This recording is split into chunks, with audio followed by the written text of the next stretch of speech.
Selamat sore teman-teman. Selamat sore, selamat siang. Kita bertemu lagi di materi kita di chapter yang ke-9.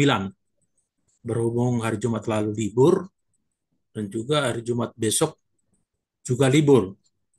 Dari itu kita buat secara online, yaitu kita akan bahas, dibuat nanti dalam sebuah video, kemudian nanti akan didengarkan bersama-sama. Ya, jadi saya akan masuk dulu ke materi kita dari chapter yang ke-9.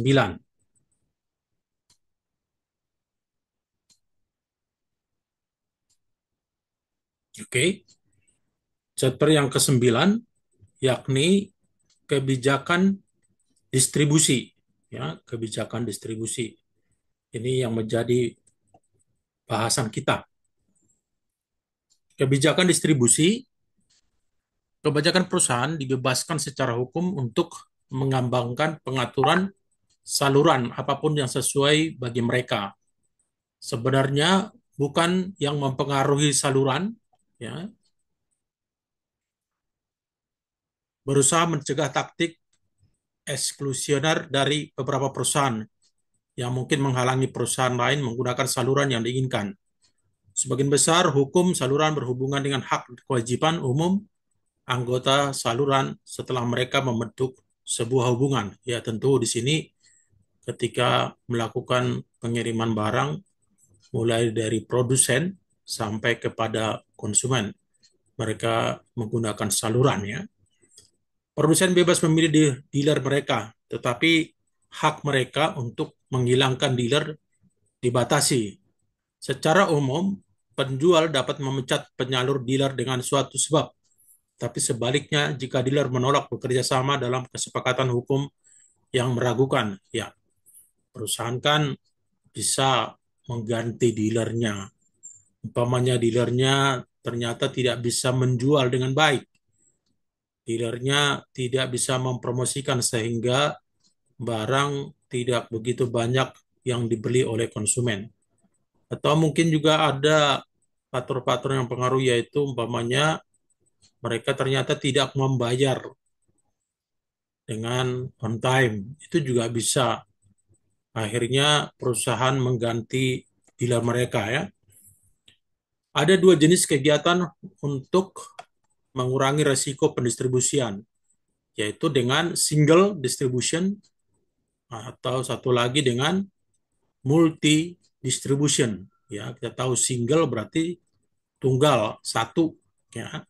Kalau multi lebih dari satu atau banyak multi distribution. Jadi untuk mengurangi risiko perdistribusian, ya, maksudnya di sini menggunakan perantara saluran-saluran pendistribusian kepada konsumen.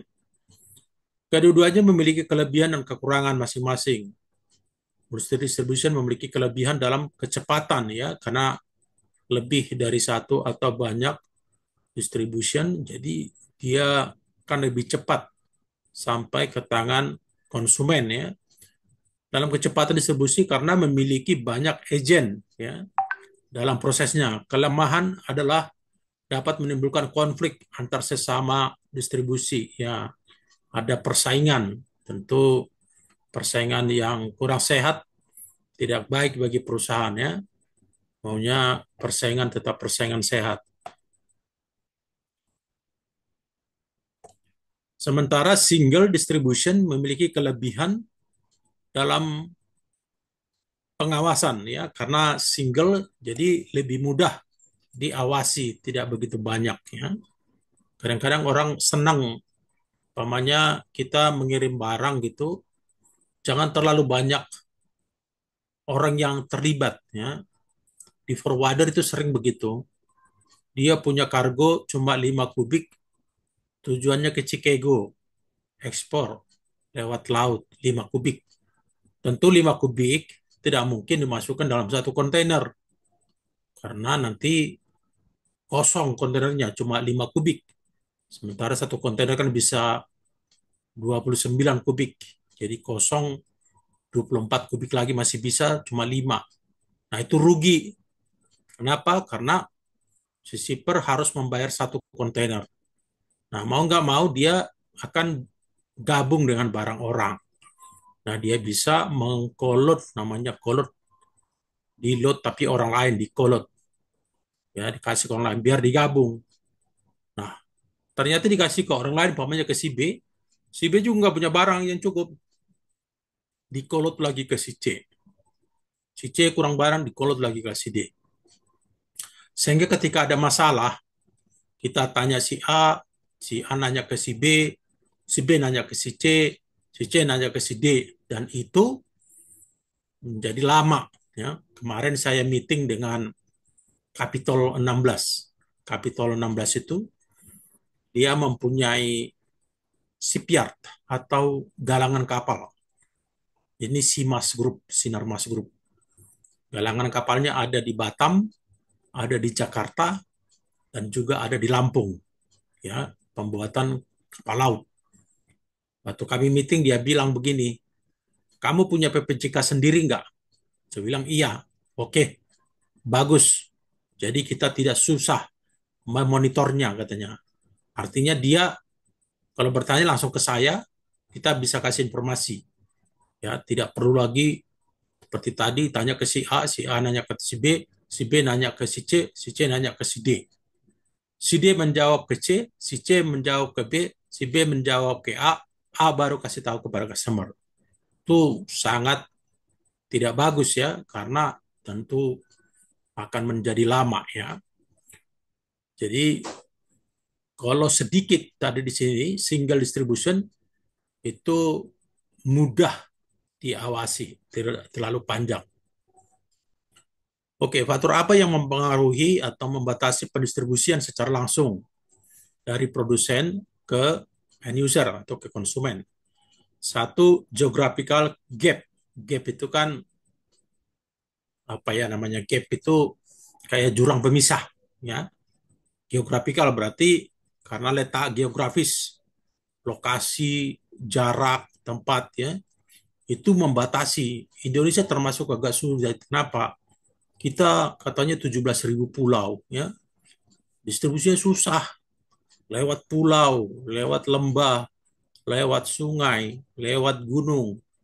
Makanya kadang-kadang di Papua itu harga bisa sangat mahal karena dalam sistem distribusinya kadang-kadang semen satu sak harus diangkut dengan helikopter. Tentu ongkosnya menjadi tinggi sehingga di sana susah orang membangun, ya. Itu namanya gap. Apalagi dalam hal geografikal, dari Jakarta ke Kalimantan, dari Kalimantan kan begitu luas itu Kalimantan. Bisa aja sampai di Banjarmasin, tapi dari Banjarmasin nanti kontainernya bisa naik darat dulu, habis naik darat lagi menyeberang sungai, lewat laut lagi, seperti itu. Ya, multimoda memang bagus, multimoda. Multimoda maksudnya banyak moda transport yang digunakan, tapi biaya yang menjadi tinggi. Ya, saya ulang ini dikatakan geographical gap. Gap ini terjadi karena ada perbedaan letak geografis, lokasi, jarak, tempat antara produsen dan end user atau konsumen. Semakin jauh jarak antara end user dengan produsen, maka peran distributor menjadi semakin penting ya. Kan lebih mudah kalau di pabriknya di Bandung, contohnya pembelinya di Jakarta. Itu kan mudah ya. Tinggal datang truk atau kontainer muat berangkat ke Jakarta, 3 jam 4 jam sudah nyampe. Tapi bagaimana kalau kita dari Bandung, kita harus ekspor ke Montreal, Kanada. Ya, itu sangat panjang. Dari Bandung mungkin naik kereta api atau naik trailer sampai ke Jakarta, pelabuhan. Di pelabuhan nanti muat, naik feeder vessel bisa ke Singapura, bisa ke Malaysia, bisa ke Hong Kong, bisa ke Busan, Korea gitu. Nah, dari transhipment port tersebut baru nanti dikirim, ada yang langsung ke Montreal, tapi ada juga yang ke Vancouver. Jadi banyak ya, karena tadi semakin jauh ya, semakin jauh. Di sini katakan time gap ya, ada juga tadi jarak tempat. Kalau time gap ini terjadi karena jarak waktu yang disebabkan perbedaan waktu produksi dengan kebutuhan konsumen dalam jumlah besar dan menimbulkan pentingnya nilai time utility ya. Itu orang sudah mulai menyiapkan apa namanya korban ya, korban untuk nanti Idul Adha ya. Jadi udah lama-lama mereka udah persiapkan, umpamanya mereka memelihara kerbau, memelihara lembu, kambing dan yang lain yang akan dikurbankan. Nah itu kan karena ketika mereka menyiapkan tentu nggak terlalu banyak permintaan akan hewan-hewan tersebut. Tapi di pas perayaan akan banyak permintaan. Jadi itu yang menjadi gap. Kadang surplus, makin banyak buah-buahan di tanah karo gitu sampai membusuk nggak laku ya. Karena tadi panen terlalu banyak dan permintaan tentu tidak begitu meningkat. Tapi ada satu saat panen akan kosong ya sehingga kadang-kadang harga itu menjadi naik karena ke kelangkaan barang ya. Kemudian quantity gap.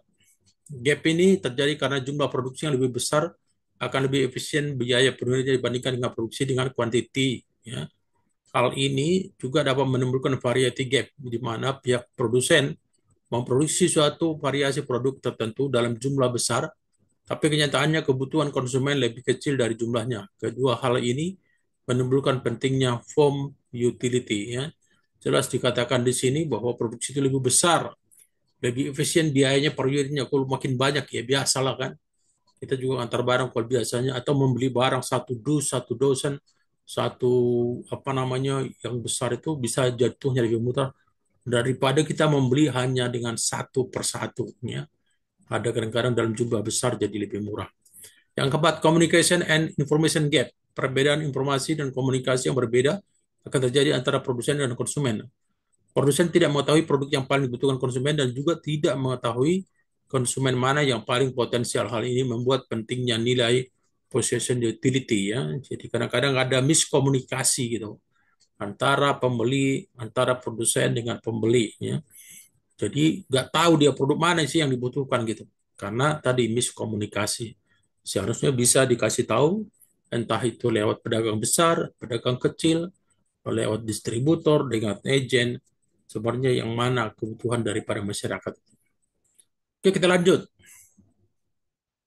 Kegiatan operasional pendistribusian ya, sebagai berikut. Manajemen distribusi membahas pengertian manajemen distribusi, fungsi dari manajemen distribusi, keunggulan dari manajemen distribusi, dan hambatan ya. Kalau ada keunggulan, ada hambatannya. Kalau ada plusnya, ada negatifnya ya. Karena itu bisa di apa namanya di sini dibahas secara lebih mendalam ya. Kemudian saluran distribusi menguraikan jenis-jenis saluran distribusi yang dapat dipergunakan ya. Mau yang tradisional, mau yang modern, tentu orang udah lebih senang yang modern ya. Perilaku konsumen dalam distribusi, sistem distribusi lama dan baru, serta permasalahan dalam saluran. Ya, apa sih permasalahan dalam distribusi? Indonesia itu dulu terkenal karena ada dwelling time ya. Dwelling time yaitu kapal setelah sampai di Tanjung Priok ya dia membongkarnya itu lama, atau setelah turun kontainer dari atas kapal tidak langsung ditarik oleh konsaini, oleh pembeli ya, tapi dibiarkan apa namanya dokumennya nggak diurus-urus sehingga kontainer banyak yang apa yang menumpuk di pelabuhan dan itu menciptakan di pelabuhan itu seperti macet ya, terlalu penuh karena nggak diambil-ambil barangnya. Itu dulu karena memang biaya storage, biaya di gudang itu murah gitu ya. Saya masih ingat itu per hari hanya 27 ribu rupiah gitu.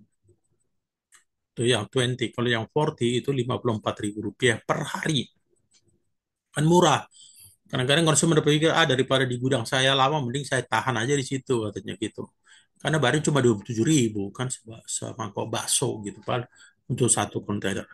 Akhirnya, pemerintah membuat kebijakan, umpamanya 1 kali 3 hari itu mungkin 27 ribu. Tapi nanti hari keempat sampai keenam itu penalti itu bisa 300%. Dan selanjutnya lagi bisa penalti 600% dan besar. Sehingga konsaini atau customer tidak mau lagi menunggu-nunggu di pelabuhan daripada dia kena penalti tersebut ya, bisa dia rugi ya.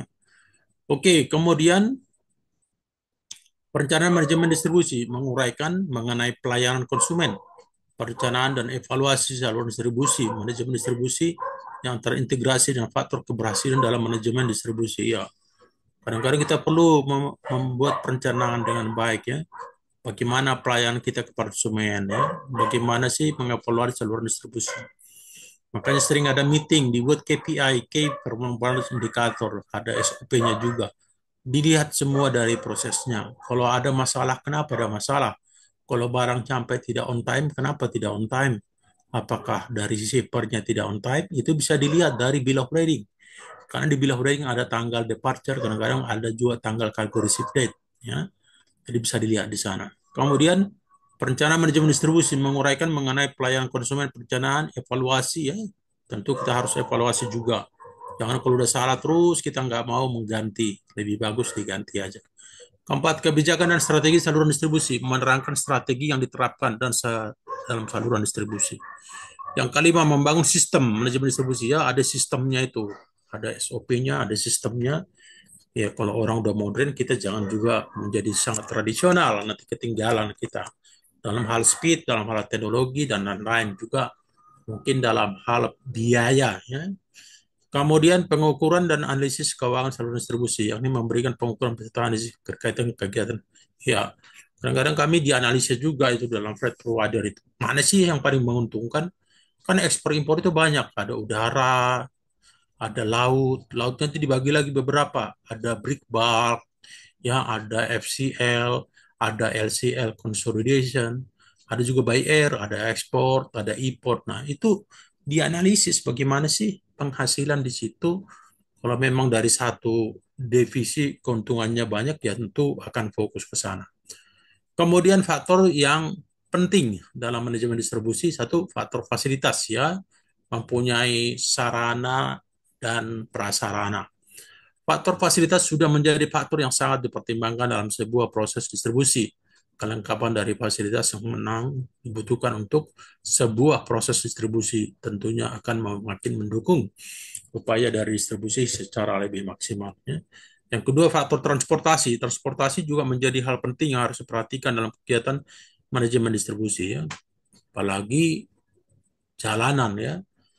Ketika kita mengirim barang ke daerah, ke Kalimantan, ke Papua gitu, kadang-kadang bisa berangkat tapi nggak bisa pulang ya. Kenapa? Ada banjir lah, atau truknya masuk ke dalam lumpur, atau jembatannya putus, ada aja.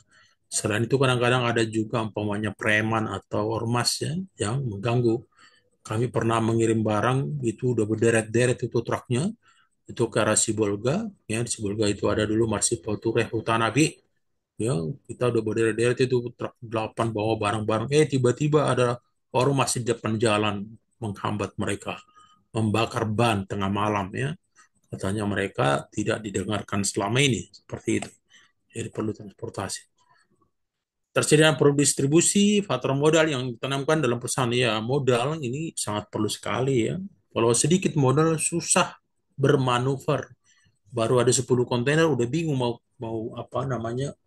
Mau membayarnya. Padahal yang 10 kontainer itu ya maksudnya kita kan nanti akan ditagih juga ke konsumen, tapi untuk sementara kita mungkin harus membayar lebih dulu kepada pengangkutan atau airline atau shipping line ya.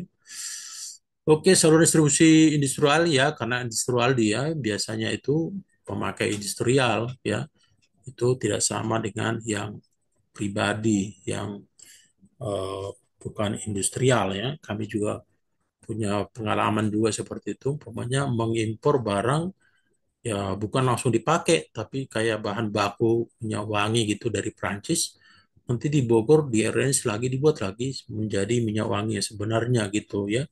Dan itu juga menjadi apa namanya konsumen barang industri. Oke, kemudian kita lanjut ya. Ada 4 saluran distribusi ya udah pernah ini ya, produsen ke pemakai industrial yang tadi saya bilang membeli bahan baku ya. Jadi bukan produsen ke konsumen tapi pemakai industrial. Nanti pemakai industrial mungkin akan assembling, mungkin akan buat lagi sesuatu baru dikirimkan kepada konsumen ya. Kemudian produsen distributor industrial, pemakai industri, oke, ini udah kita pernah bahas. Kemudian produsen agen pemakai industri. Keempat ya, ini produsen agen distribusi industri, pengindustri. Di sini juga bisa lihat seperti apa namanya startup ya, Shopee, apa Dagio, yang lain. Bagaimana mereka mendistribusikan barang gitu dari penjual sampai kepada pembeli. Oke, pertimbangan atau faktor yang mempengaruhi pemilihan ya antara lain memilih pertimbangan pasar, di mana sih pasarnya, bagaimana pasarnya, pertimbangan barang ya, kan nggak semua membawa barang itu sama ya, ada yang menggunakan package, ada yang menggunakan kerat, ada yang menggunakan karung, ada yang menggunakan sak gitu ya. Jadi bagaimana kita mempertimbangkan barang tersebut, pertimbangan perusahaan, kemudian pertimbangan perantara ya, gimana perantaranya, ada nggak, jangan sampai mau kirim barang ke pulau A, tentunya kapalnya cuma sekali 2 minggu gitu ya. Oke, kemudian pertimbangan pasar ya. Dalam hal ini ada beberapa faktor yang harus diperhatikan, pasar konsumen atau pasar industrial, konsumen pembeli ya. Jadi lihat juga pasarnya ketika kita membuka suatu usaha ya. Jangan membuat pasar yang seperti untouchable, tidak tersentuh. Oke. Kemudian apabila pasarnya berupa pasar industri, maka pengecer jarang atau bahkan tidak pernah digunakan ya. Namanya industri kan itu udah sangat besar, jadi akhirnya kadang-kadang ya nggak bisa menggunakan. Di sini dikatakan dan bahkan tidak pernah digunakan loh, yaitu pengecer karena dia dari besar ke besar. Jumlah pembeli potensial. Jika jumlah konsumen relatif kecil dalam pasarnya, maka perusahaan dapat menjual secara langsung ya, karena sedikit bisa datang jadi secara personal. Kemudian konsentrasi pasar secara geografis.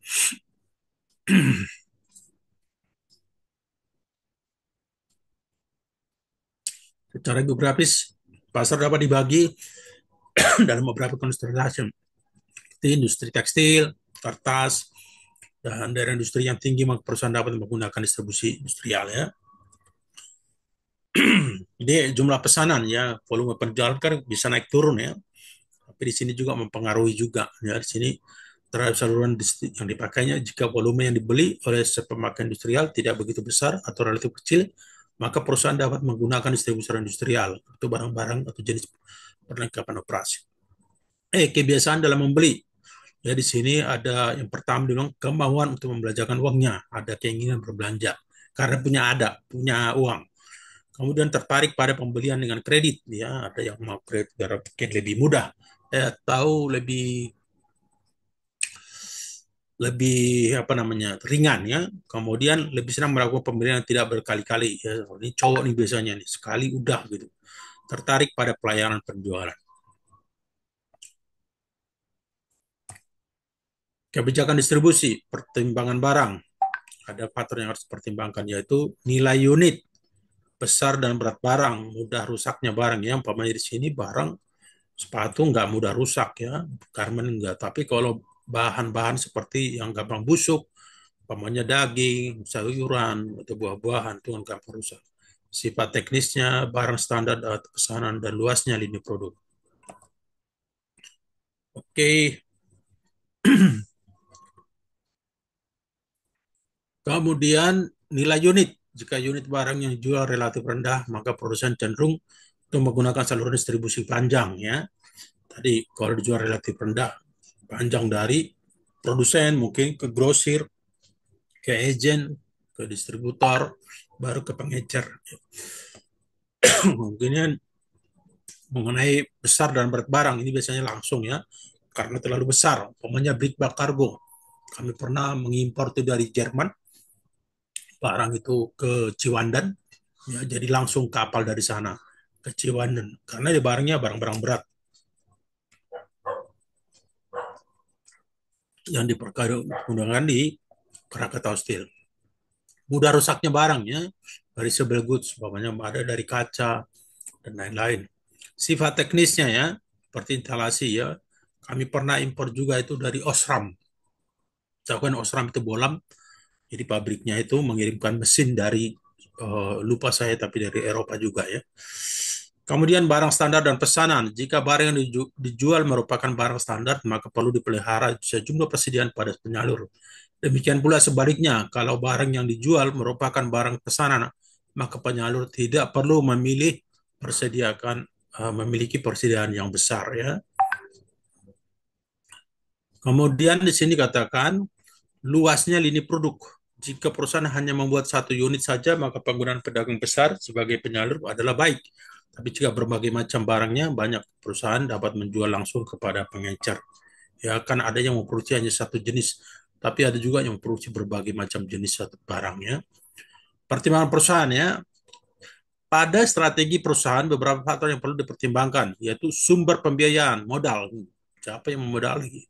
Kemudian pengalaman dan kemampuan manajemen ya, perlu pengalaman adalah guru yang terbaik ya. Kemudian pengawasan saluran ya, perlu ada pengawasan, controlling, monitoring ya. Pelayanan yang dilakukan oleh penjual ya, bagaimana service mereka. Kita selalu mengatakan kami berikan servis yang terbaik dengan harga yang terbaik. Oke, sumber pembiayaan, kemudian pengalaman tadi udah, oke. Pengawasan saluran, pelayanan yang dilakukan oleh penjual ya, pelayanan servisnya kepada konsumen. Karena itu mempengaruhi. Pertimbangan perantara ya, tadi udah agak disinggung ini, yaitu pelayanan diberikan perantara, kegunaan perantara, sikap perantara pada kebijakan perusahaan, volume penjualan dan juga biaya atau ongkos. Pelayanan yang diberikan oleh perantara ya, jika perantara mau memberi pelayanan yang lebih baik, misalnya dengan menyediakan fasilitas penyimpanan, maka produsen akan bersedia menggunakan. Ya, jadi banyak juga yang seperti apa namanya promosi gitu ya. Kalau kamu apa namanya menggunakan saya, ada dikasih gudang dan lain-lain seperti itu ya. Pengguna perantara, perantara akan digunakan sebagai penyalur apabila ia dapat membawa barang barusan. Ya, ini biasanya tugas-tugas freight forwarder, pelayaran dan juga airline. Sikap perantara terhadap kebijakan perusahaan ya, kadang-kadang ada kebijakan perusahaan tapi perantara tidak begitu menyukai, tidak mendukungnya. Kemudian volume, dalam hal ini produsen cenderung memilih perantara yang dapat ya, siapa yang bisa menjual, ya itulah yang paling disukai oleh si produsen. Ongkos, jika ongkos dalam penyaluran barang dapat lebih ringan dengan menggunakannya perantara, maka hal ini akan dilaksanakan ya. Oke, sampai di sini pertemuan kita. Semoga teman-teman dapat menyimaknya dengan baik ya, walaupun kadang mungkin suara tidak begitu jelas. Jadi tolong nanti diisi absennya, dikirim di grup WA kita, tulisan nama dan sudah menyimak dari jam berapa sampai jam berapa ya. Yang tidak menulis dan tidak menyimak ya tentu kami absen. Baik, demikianlah chapter 9 untuk malam sore dan malam hari ini. Terima kasih, sampai bertemu minggu depan.